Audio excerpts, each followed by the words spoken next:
When a country is winning a war, you don't fire your top general. You promote them. So explain this.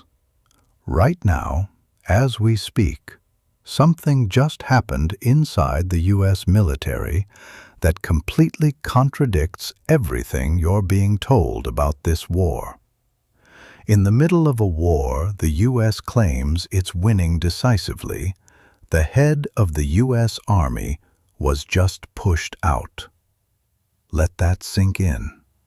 Because this isn't just a routine change. This isn't retirement timing. This is happening in the middle of an active conflict. General Randy George, a career soldier, served in Iraq, Afghanistan, decades of experience, gone. And here's where it gets even more serious. This isn't the first time. Multiple top generals and admirals have been removed or forced out. One after another, quietly, without much attention. But all during the same period. That's not normal. That's a pattern. And patterns in military leadership, especially during war, are never random.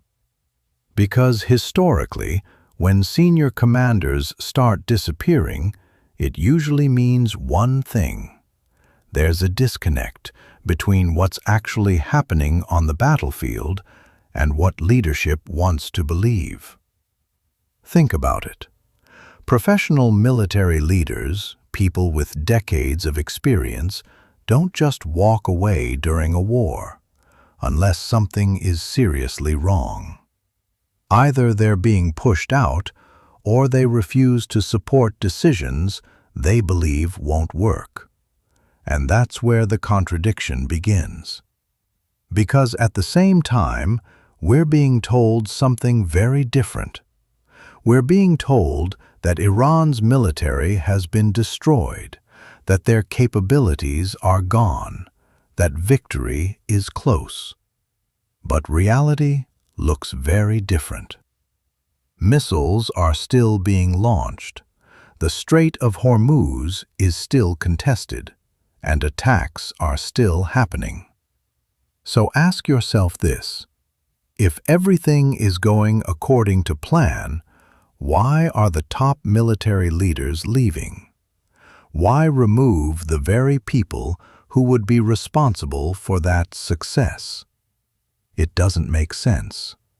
And when something doesn't make sense, it usually means you're not getting the full story. Because history has shown us this before.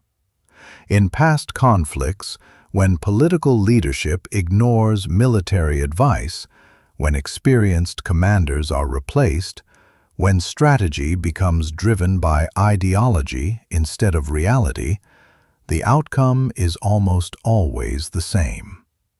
Escalation, miscalculation, and eventually, failure. This isn't about one general. It's about what his removal represents. A system where decisions may no longer be based on reality, but on narratives. And that's where things become dangerous. Because wars aren't won by narratives, they're won by strategy, by realism, by understanding your opponent. And if those voices are being removed, then what replaces them? That's the real question. Because what we might be seeing isn't a sign of strength, it might be a sign of something else entirely. Something happening behind the scenes that doesn't match what's being said publicly. And if that's true, then the situation is far more serious than anyone is admitting. Because when leadership and reality stop aligning, history tells us what comes next, and it's never good. So the question is no longer whether everything is going according to plan. The real question is, what's actually happening behind the scenes?